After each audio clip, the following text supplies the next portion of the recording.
Good morning, friends. Looks like we're having a little Zoom chat issue this morning. Yes, we were like, are you ready? Who's ready? What's going on? But here we are. It's all good. All is well. Let that be the only technical hiccup that we have this morning. May that be the only technical problem, please and thank you. Good morning, Peter. Good morning, Peter. Hi, Arif. It is so good to be with you all this morning. It's really good. And look at all these folks coming in. Good morning, everybody.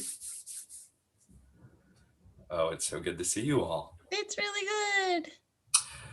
So, Julica, you are in Michigan, and you were saying that you got the first sort of like for real snow this morning. Is that right? Well, it's happening right now. I'm watching it accumulate. The grass is that 80% white, but I can still see a little green, and we'll see how thick it gets.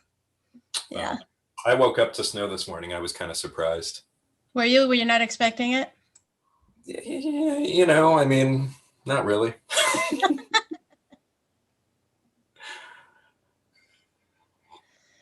Oh, it looks like Jeffrey is our other care companion. Jeffrey, turn on your video, please. If you can. That doesn't look like Jeffrey. No, but it does look like Anne. Is that Anne? Hi, Anne. Please unmute yourself. I'll rename myself. Thank you, Anne. Thank you. It's all good. We're so glad y'all are with us. Yeah, it's really helpful for folks to see the faces of the care companions. I think that feels warm and welcoming. And then when folks need some support, they know who they're reaching out to. So it's really kind of you to be upgraded to panelists just for a minute right at the top of our conversation.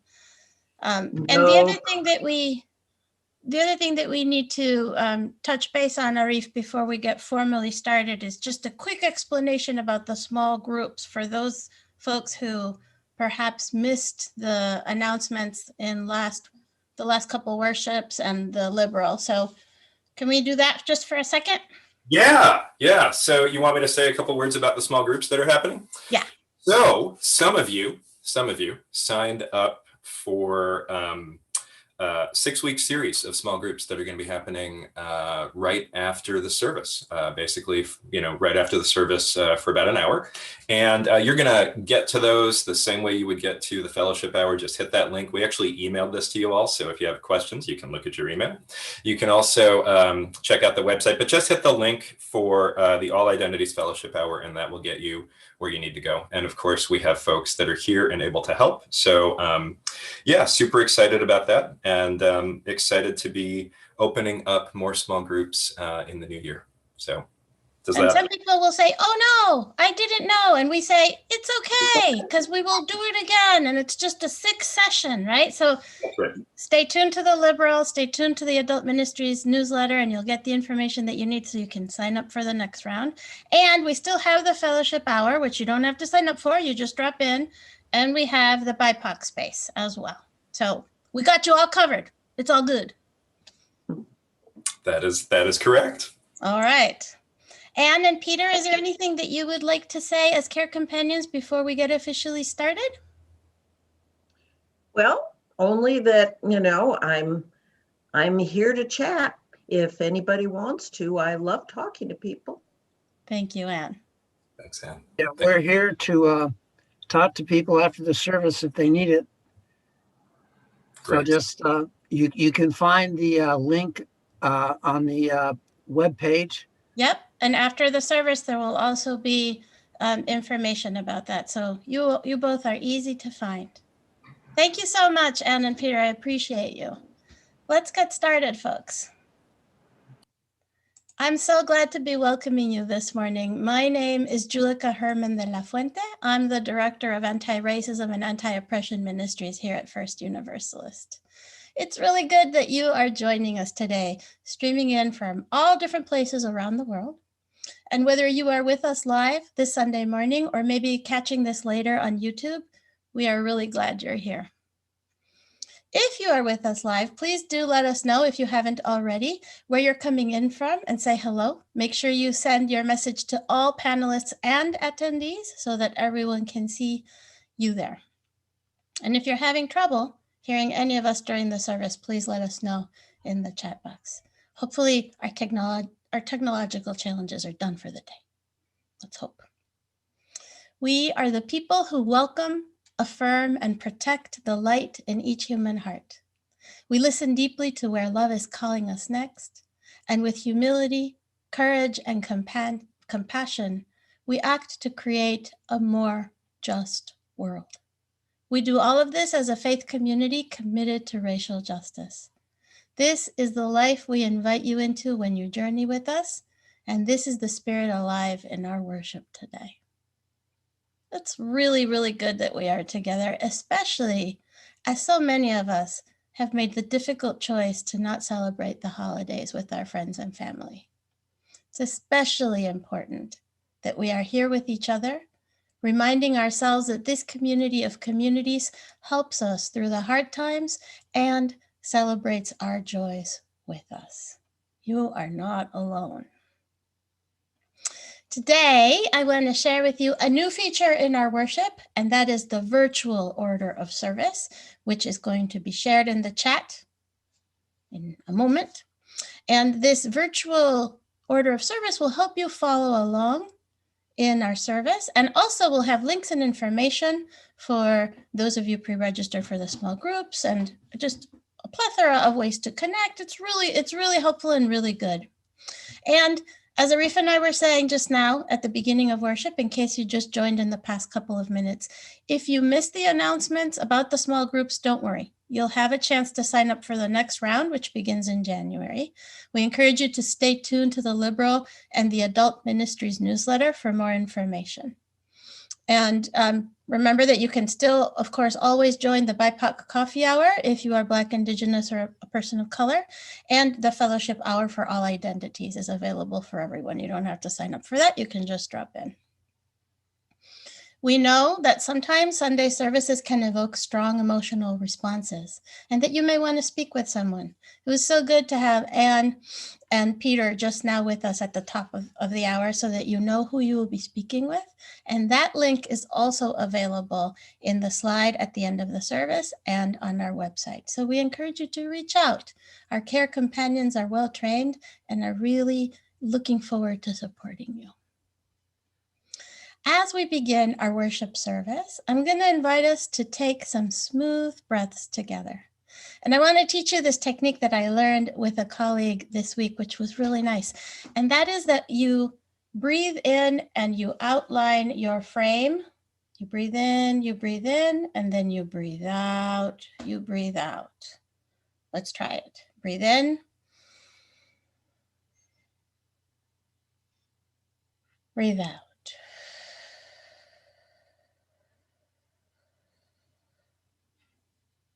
Again, breathe in.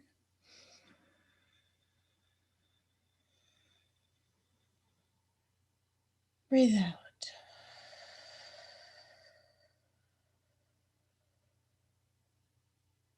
One last time in.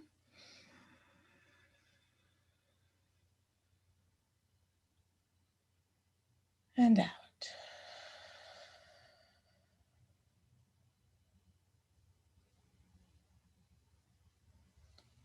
It's so good to arrive into our bodies, isn't it? I invite you to light your chalices in your homes or in your heart, along with Sylvia and Ian. Then we will hear a story from Seth, and then we will bask in the music of David Loth. Let us begin. Love is the spirit of this church, and service is its law. This is our great covenant, to dwell together in peace, to seek the truth in love, and to help one another.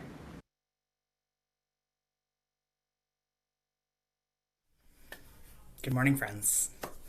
Today's story is about a guy running for his life through the wilderness from a hungry, sprinting tiger.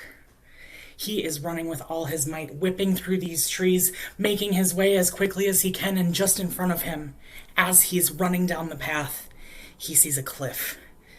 And he thinks to himself, here I go. I'm going to jump off this cliff and escape from this tiger.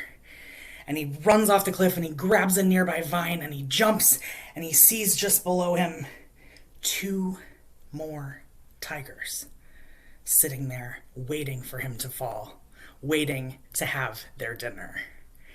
And he grabs hold of the vine and he says, oh no, there are tigers below me. There are tigers above me. I have finally met my doom.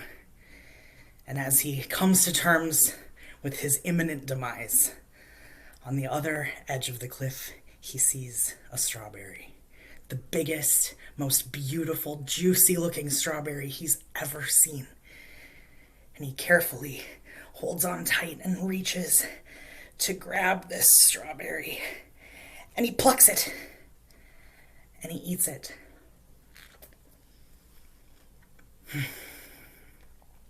And it is the most beautiful, delicious, sweet, juicy strawberry he's ever tasted. Friends, most of us feel these days like there are tigers above us and tigers below us, and there's no escape. So I want to ask you this morning, what's your strawberry? What is beautiful and juicy and delicious no matter what?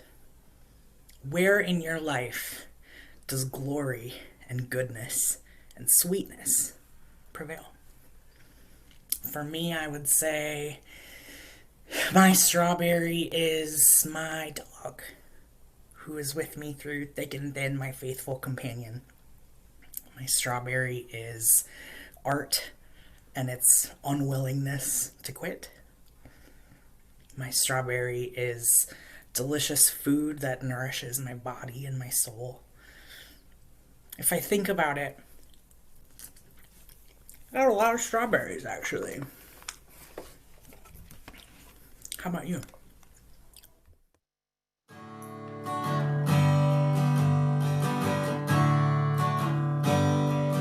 Here we are. The sun is setting on another day. I can tell there's so much on your mind.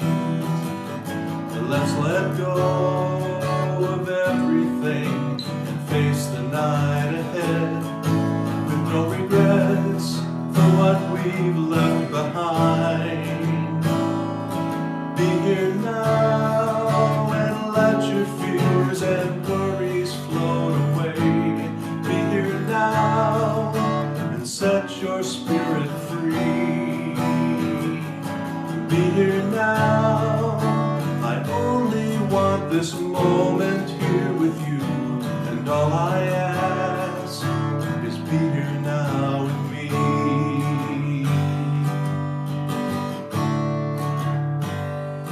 When tomorrow comes, we'll get to do it all again, and another day will have begun. But my friends, we know that now is really not the time to be thinking of what's yet to come. Be here now and let your fears and worries float away. Be here now and set your spirit free. Be here now. I only want this moment here with you, and all I ask is be here now with me. All we're given is one moment at a time, and this moment soon will pass away. There's no promise as to what might lie ahead. After all, we only have today. So So be here now and let your fears and worries float away. Be here now and set your spirit free. Be here now. I only want this moment here with you, and all I ask is be here now with me. All I ask is be here now with me.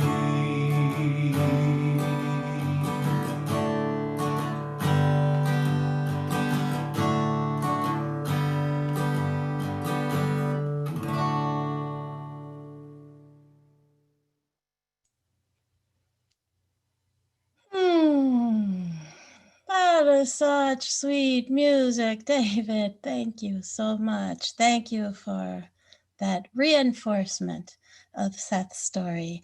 And thank you, Seth, for reminding me that I have a box of strawberries too, and I need to remember that. Thank you. I invite us now to go to the well of collective prayer. Let us take time to invoke love and to name our struggles and our joys as we do every time we gather. Let us name our truths and have them held in community. Please join me. Spirit of life and love, we are grateful for this time together. We are grateful for a safe space to acknowledge all our feelings. May we trust that together we can find comfort in the uncertainty, hope in the possibility, strength in the commitment to keep moving forward no matter what happens next in this difficult year of pandemic. Be with us, Spirit, as we share our struggles and our challenges, our joys and our small daily miracles. I will begin our process by sharing some good news and some sad news. I really appreciated Justin's approach last Sunday to prayer, and I'm going to follow his example. Instead of sharing sorrows first and then later our joys, I'm going to invite us to share them all at once. If it's true that joy and woe are woven fine, then it is good and right that we weave them in our chat together as well. I will begin with the sad news that we mourn the death of Peter Crane. Pete was active with church several years ago and worked on many Habitat for Humanity builds, sang with the choir, and lent his talents to the construction of the Peace Garden. May our love surround all those touched by his passing.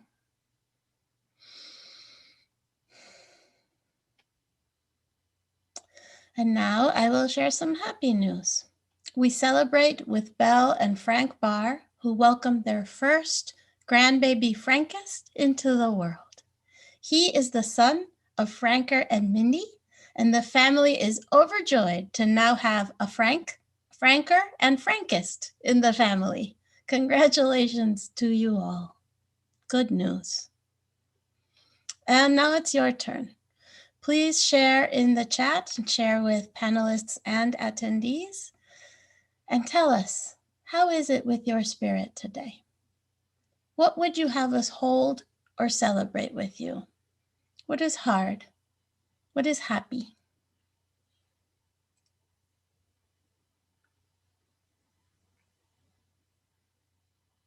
Yes. Illness and treatments and conflicts, missing family.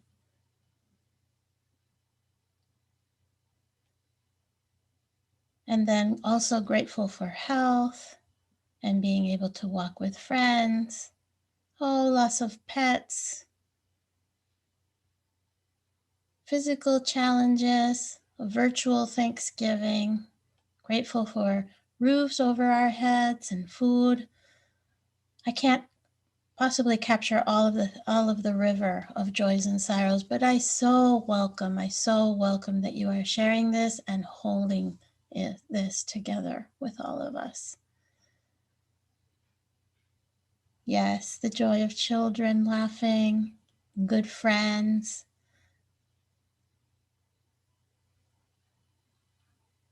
unexpected losses, having a stimulating job. Yeah. Kids' joy as we decorate for the holidays. Yeah, my kids can't wait till Friday. They're very excited. Very excited. Yeah, continued divisiveness, daily walks, being able to include more people into Thanksgiving because it's virtual. That's true. That's true. More loss and pets.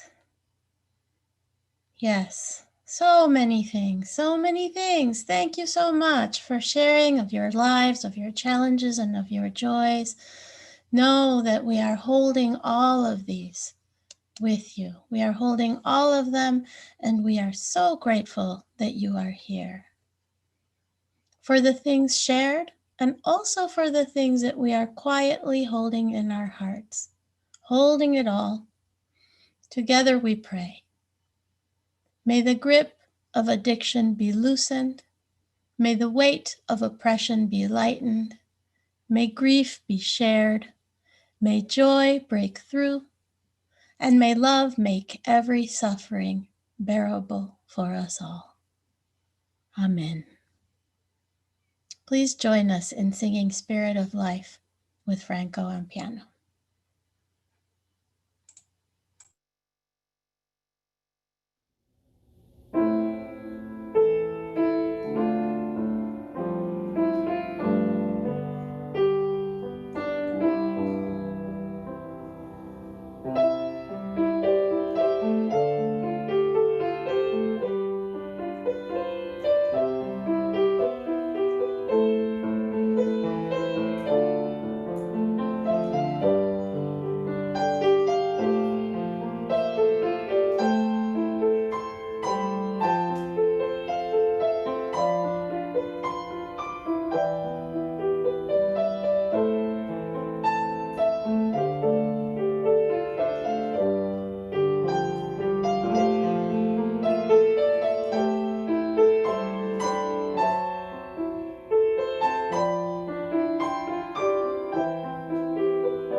Yeah.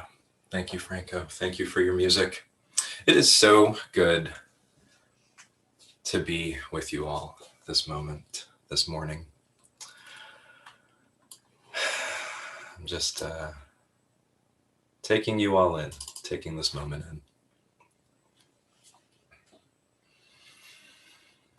in.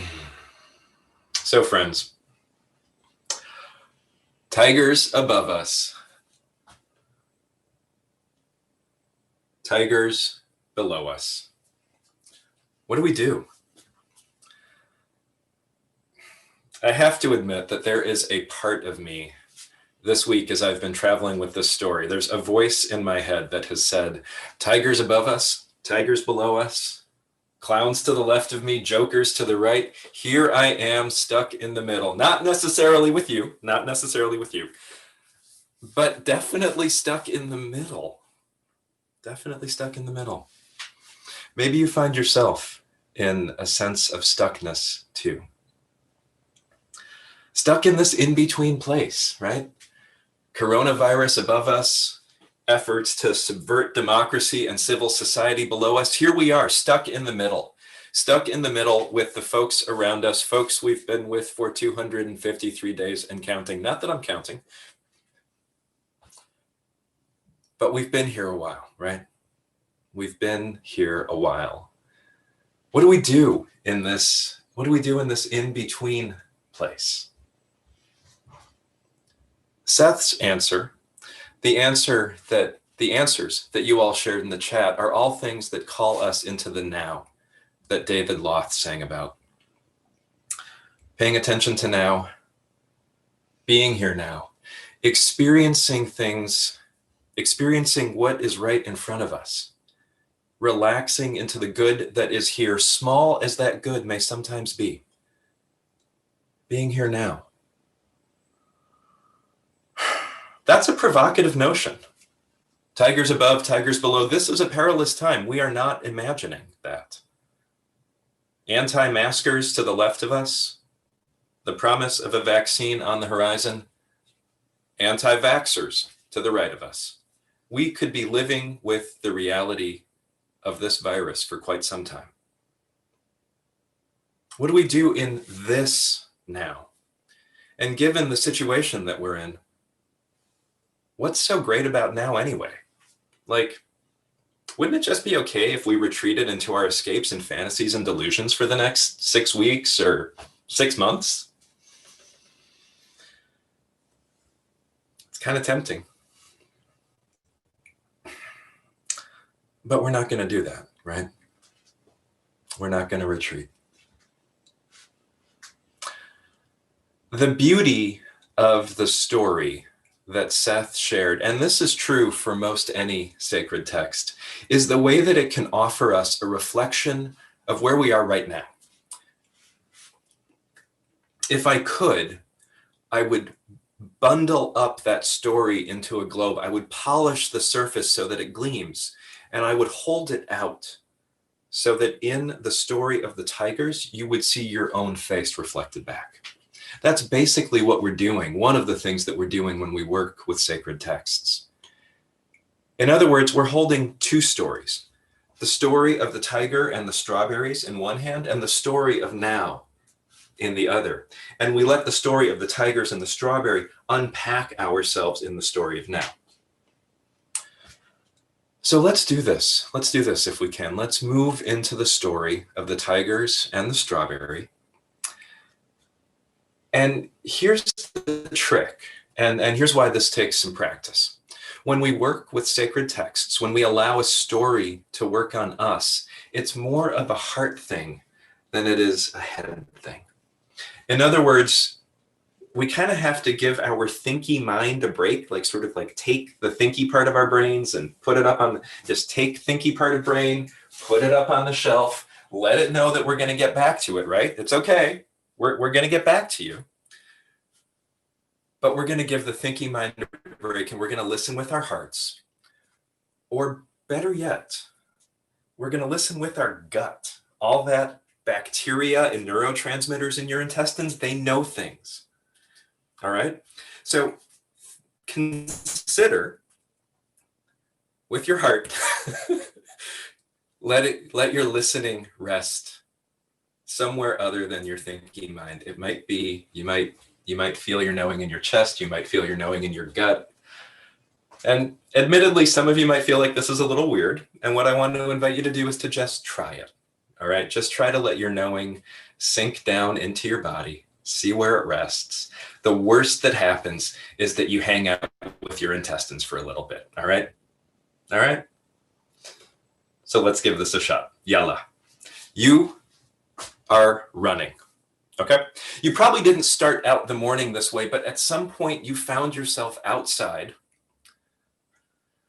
and you noticed that there was a hungry tiger behind you, and you figured it would be a good idea to avoid the tiger, so you start to run. Solid choice, right?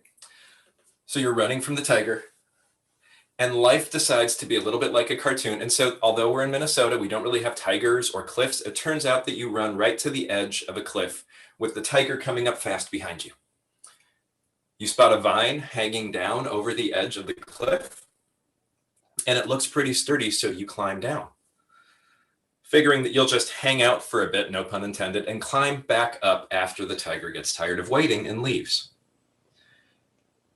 So you're hanging from the vine, and you do the thing that they tell you not to do in the movies. You look down. You look down and you find that there are a couple of rather hungry tigers below you too, looking up, wondering if you might be dinner.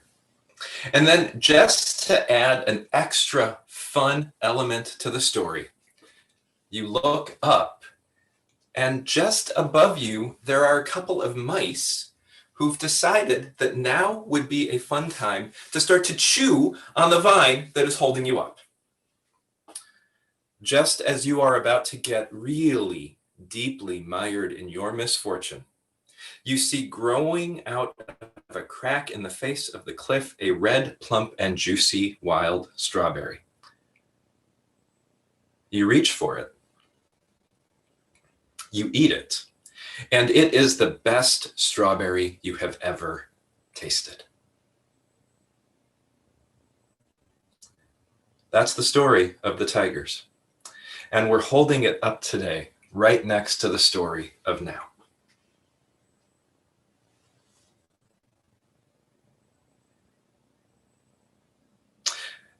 And what I invite us to think about is, not think.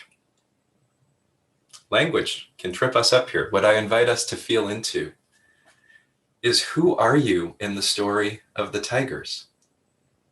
Where did your heart feel called? Are you the first tiger chasing after what might be a tasty meal? Are you the person out for a walk, suddenly running for your life, the one who climbs down the vine? Are you the one hanging between death and death and death, only to be startled out of your meditation on death by the sweetness of life? Are you the tigers at the bottom of the cliff? Just happened to show up and see that with a bit of luck, dinner will fall out of the sky and you don't have to do anything to make that happen. You just have to wait. Are you the mice, for reasons unknown, imperiling another being, chewing away at that vine? Are you the strawberry? A metaphor, perhaps, for the ways that life finds a way to grow and thrive in unexpected places, a symbol of the nourishment we find when we least expect it, maybe just a statement about how the story is more than we see at first, that it is only when we really settle into the present and see what's around us that we're able to truly harvest our blessings. Or are you the cliff or the vine, scenery, setting, or prop? The action happens on and around and through you, but you do very little to help, to hinder, to advance, or restrain. You're pretty passive, to tell the truth. You are critical to the story, but you don't actually do much. Who are you in this story?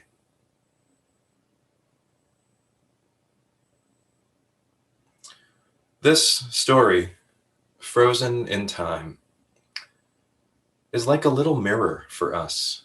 And it is a particularly illuminating mirror when we recall that, as Adrienne Marie Brown reminds us, life is a fractal. What she means by this is that the world that we live in is marked by self-similarity, which is to say that the smallest curve of a shell traces the same arc as its outermost edge, that the whorls of our fingertips mirror and find resonance in the spirals of our galaxy, that the way we are in our hearts with ourselves is the way we are in our families, is the way our families are in our communities, and on and on and on. That the smallest part of us tells the story of the largest part of us. Adrienne points us in this direction because, as she writes, we are like the seeds of the dandelion, containing in ourselves the possibility of reseeding an entire community. And I point us in this direction because in this in-between time, we are in a time of replanting. I also point us in this direction because when we cultivate our ability to be deeply present with now, we're cultivating the ability to be in our hearts, in our guts, to be awake and aware and present with all of our senses, to show up with what Buddhists call equanimity. You might experience it as calm, you might experience it as acceptance, you might experience it as an okayness with the way things are. However you experience it, even if you experience it for fleeting moments like so many of us, know that it is contagious. it rubs off. First, it rubs off on you, and then it rubs off on those around you and all who you come into contact with. Even if we are physically distanced and masked, you don't have to touch anyone for this capacity to be present, to impact those around you. What we cultivate in ourselves, others can harvest. And folks, you grew and harvested a lot in the spring and the summer and the early fall. I'm not talking about searching for anything new. There's a lot that we have with us to draw on. Who we are, how we are, this is the now that we have access to. In this in-between time of hunkering down, I'm wondering about what are the qualities that we want to cultivate in our lives. Again, I'm not talking about anything new. You already have everything you need right now. The strawberry is right there. What is it for you? What are the practices of befriending your heart and mind that are the heart of the world of love and justice that you long for?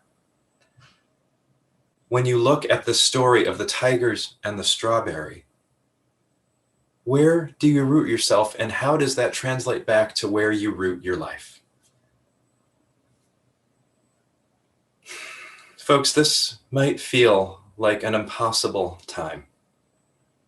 I know that in my family and in many, many others, we are having to revise and shift and change, and each step of the way carries grief and sometimes anger and often sadness. I know that if I step back and try to get thinky in my mind about it, it seems impossible. Impossible to know everything, impossible to plan everything. It seems too big. And it is too big. It is too big for our minds. But thankfully, our hearts are not built this way. They don't try to feel into the past and the present and the future all at once. They know how to be here now, to do in this moment what's necessary, and then to let this moment go so that the next can be met. Put differently, as you hang out there in your gut knowing, listening to the wisdom of your whole self, what are the qualities that you want to nourish and grow? What are the little whispers you're hearing even now of the seeds that want to be planted for harvest in the spring and the summer? I invite you to take a moment to feel about this. And if you feel moved, to share what's coming up for you in the chat.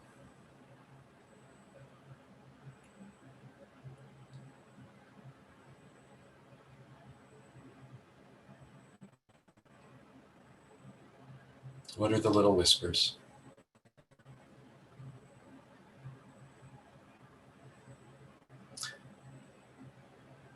And if typing things brings you back into your thinking mind too much, let it go. Don't worry about it.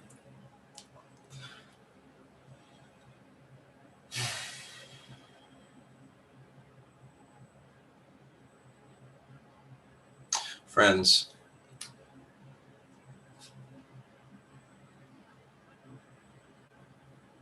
this is a scary time.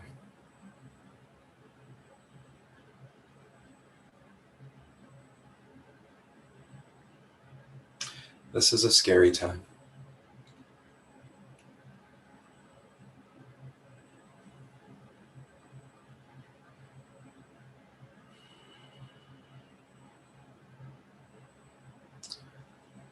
Since March, I've been looking at our history, trying to find stories from the past, particularly stories from the flu pandemic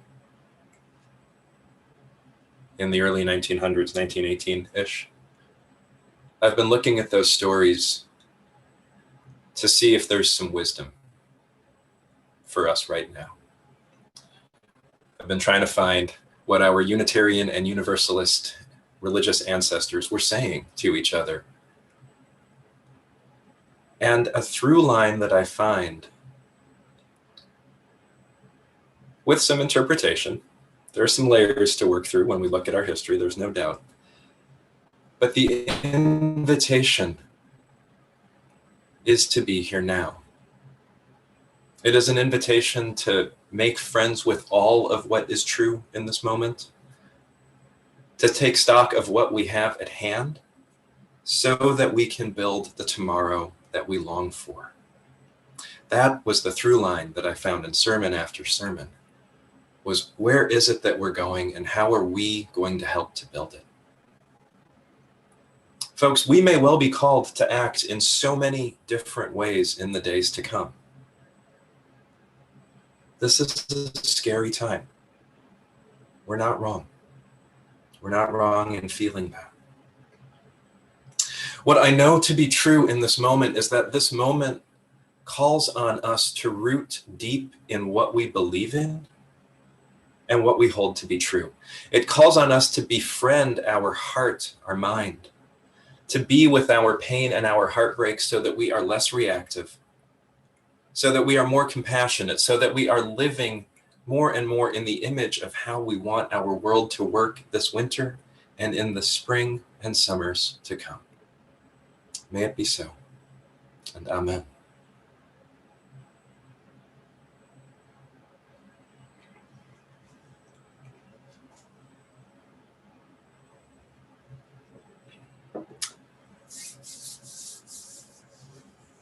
Folks, before we introduce this week's offering recipient, I want to let you know that thanks to your generosity, on November 8th, we collected nearly $2,500 for our Sanctuary and Resistance Immigrant Fund, which helps families impacted by our unjust immigration system. Thank you. Thank you for supporting that work and the work of the church. Today's offering recipient goes to the Alafia Foundation, and we're going to have some slides on this in just a moment. Here we go. So the Alafia Foundation champions purpose-filled leaders who are transforming life in North Minneapolis. They invest in ideas, enterprise, and the inspiration of visionary nonprofit, small business, and social entrepreneur leaders. They do this through a fellowship cohort. So this is a group of people to which they are providing coaching, scholarships, and really helping to expand networks of support for these leaders in North Minneapolis. And they're doing this really to expand the impact of the dreams, of the visions of these leaders. And so the Alafia Fellowship Program is about standing with and supporting these folks who have the calling to participate in transforming their communities. And that's what we're inviting you to be part of supporting this morning. Now, you can do that in a couple of different ways. You can text to give.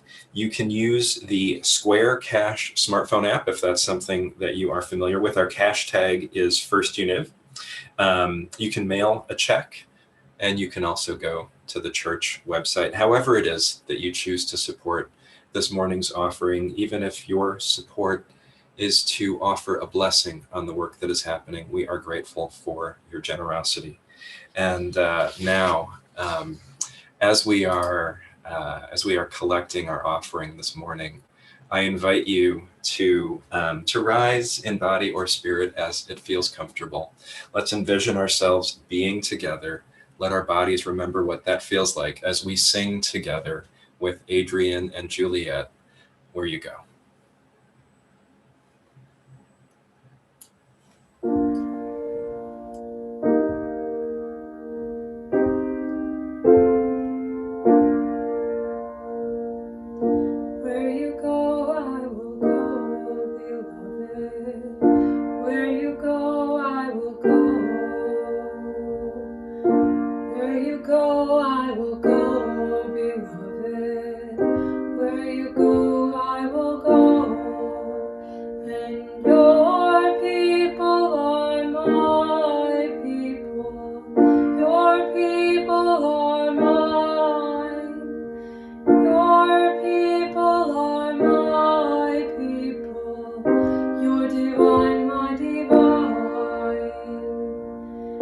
Where you lie, I will lie, beloved.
being with you all this morning.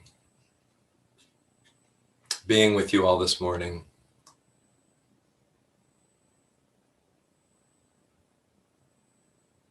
It's so good. It's so good. It's so good to remember to sink into that feeling of knowing that in this community of faith, as Reverend Justin likes to say, sometimes we're the ocean, and sometimes we are the boat on the ocean. In fact, we are both. Sometimes we are holding each other up. Sometimes we are held, and often both are happening at the same time. As we go forth today, let's remember that. Let's feel the places where we are held up. Let's feel the places that we are holding. Understanding that in this in-between place, tigers above us, tigers below, we will make it through this, and we will make it through this together. And I invite you to join me in singing Go Now in Peace.